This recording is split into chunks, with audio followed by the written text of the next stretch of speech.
நம்மளோட night diet food வீட்டுக்கு வந்தாச்சு, என்னெல்லாம் இருக்குன்னு பார்ப்போம். அதுக்கு முன்னால் எனக்கு வந்து மத்தியானம் வந்து டயட் ஃபுட்டை சாப்பிட்டுட்டு ஒரே பசி பார்த்துக்கோங்க. அந்த அளப்பையே அப்படியே தூங்கிட்டேன். ஆனால் டீ காஃபியெல்லாம் குடிக்கக்கூடாதான். ஆனால் எனக்கு கண்ட்ரோல் பண்ண முடியலை. டீ மட்டும் குடிக்க தான் செய்தேன் மக்களே. அதுக்கப்புறமா நைட்டு நமக்கு என்னெல்லாம் தந்திருக்காங்கன்னு பாருங்கள். ஒரு முட்டை நல்லா அவிச்சு அதில் பெப்பர்லாம் போட்டு வச்சுருக்காங்க.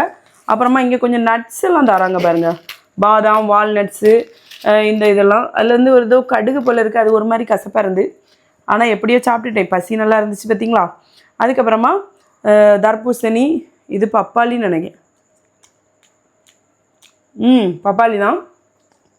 அப்புறமா கொய்யாக்காய், வெள்ளரிக்காய், இது கேரட்டு, இது வந்து பயிறு இல்லை, அந்த பயிறு இல்லை, ராஜ்மா. இதான் மக்களே நைட்டு சாப்பாடு. சரியா? இனி நாளைக்கு வந்து காலையில் வந்து என்ன சாப்பிடுவேன்னா 2 முட்டையும் இந்த தைராய்டுக்கு ஒரு இது இந்த சீத்தாப்பழ இலையை போட்டு காய்ச்சி ஒரு தண்ணி குடிப்பேன்.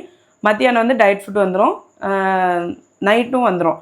இந்த ஃபுட்டெல்லாம் நான் ஏன் டெய்லியும் காமிக்கிறேன்னா, டெய்லியும் வெரைட்டியான டயட் ஃபுட்டு நமக்கு தருவாங்க.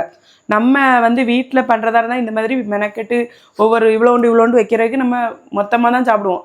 இப்போ கொய்யாக்காலாம் 4 துண்டு வச்சுருக்கவனா நம்ம 2 கொய்யாக்காய் உள்ளே தள்ளிடுவோம். அதனால தான் இந்த டயட் ஃபுட்டை ஃபாலோ பண்ணிகிட்ருக்கேன். பார்ப்போம் எத்தனை நாளைக்கு போகுதுன்னு. சரி.